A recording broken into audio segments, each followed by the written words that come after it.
The Hollowing. Part 2. The night was alive with the sound of Clara's heart pounding in her chest. She didn't stop running.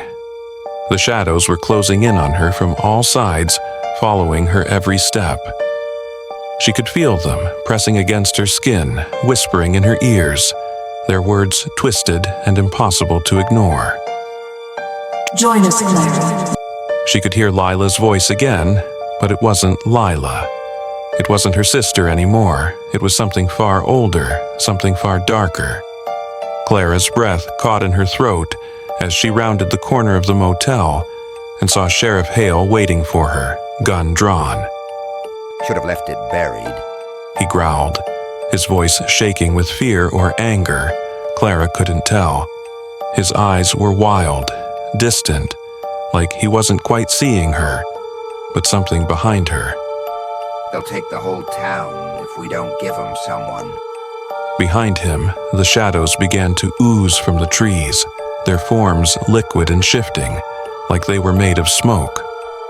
Their outlines stretched and twisted, faces distorted with grotesque hunger.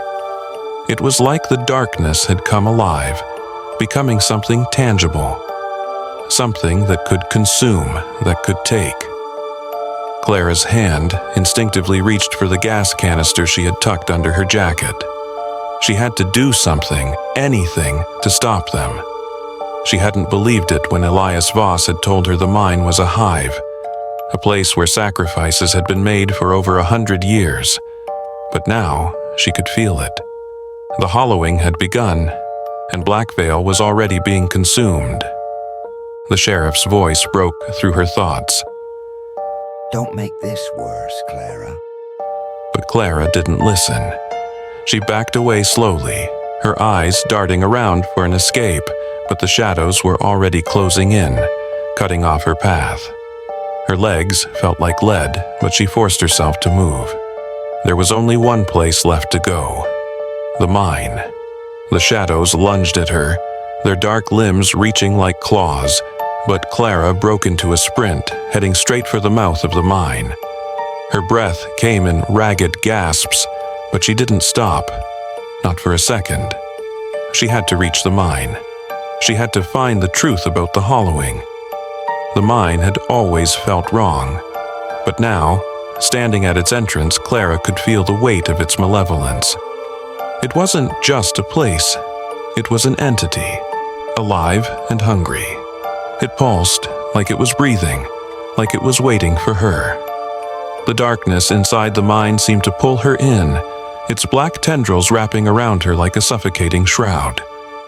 Clara's flashlight flickered, casting shaky beams of light that barely reached the jagged walls.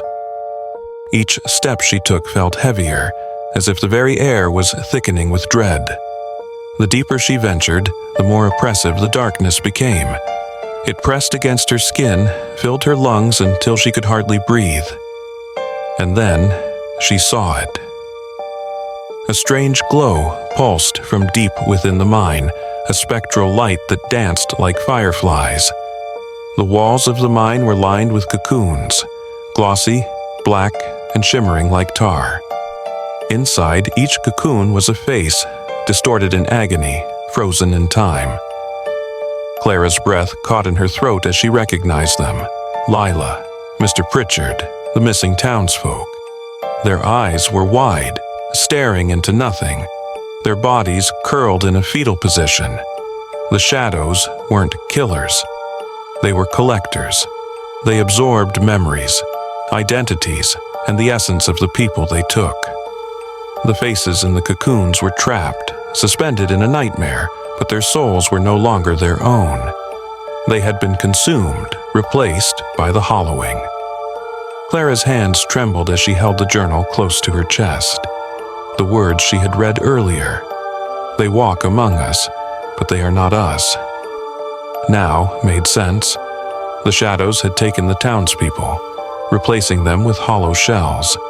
They had no soul, no will, only the hunger of the darkness. Clara's eyes locked onto Lila's face, frozen inside one of the cocoons. Lila's features were distorted, but it was still her. the hollow shell of her sister. And then she heard it, Lila's voice. But it wasn't the voice Clara remembered. It was cold, broken, like it was being dragged through mud. You let them take me. Now you'll become one of us. The words twisted in Clara's mind, curling around her thoughts, suffocating her. She felt the weight of them pressing against her chest, squeezing out all the air. She had to escape. She had to stop it. Clara turned to run, but the ground beneath her shifted. The shadows had found her. They rushed at her, moving like liquid darkness, their forms blurring in the dim light. Clara's breath caught in her throat as they surrounded her, pressing in, the coldness of their touch seeping into her skin. She could feel them crawling beneath her flesh, scraping against her mind, digging into her thoughts. She could see their faces now, twisted and grotesque, the hollow shells of those they had taken. Sheriff Hale was among them, his face slack and lifeless, his eyes black pools of emptiness. Damn it now, you can't growl, you can't growl. A voice whispered in her ear. It was Lila's voice, but not Lila. You belong to us now. Clara's heart pounded in her chest, but she refused to give in. She had to end this, the gas canister. She had to destroy the hive. With a cry of desperation, Clara pulled the canister from her jacket and threw it at the wall of cocoons. The canister shattered, spilling gasoline across the mine's floor. She struck a match, watching the flame flicker in the thick air.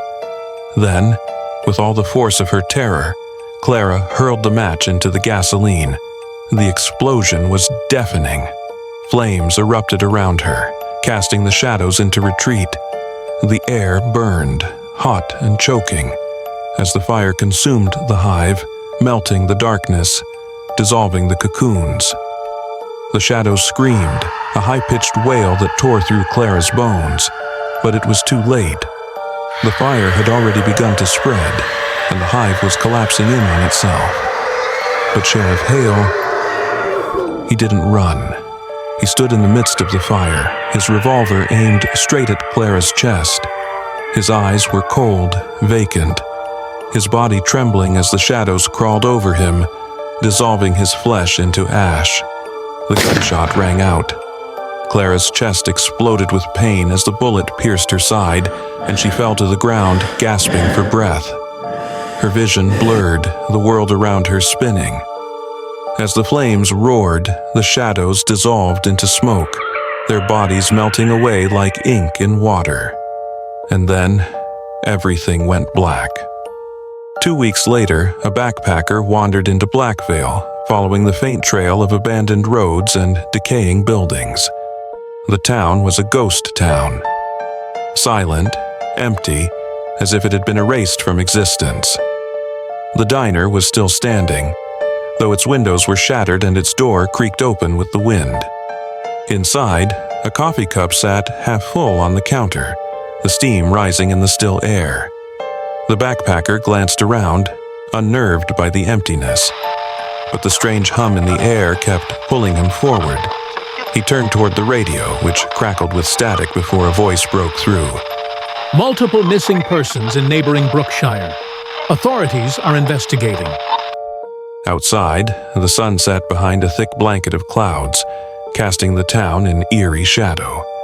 And as the backpacker stepped out into the fading light, he saw it. A shadow detached from the trees, creeping along the ground, its shape twisting unnaturally. The shadow grew, stretching longer and longer until its face emerged. A face Clara's face. The ink spread,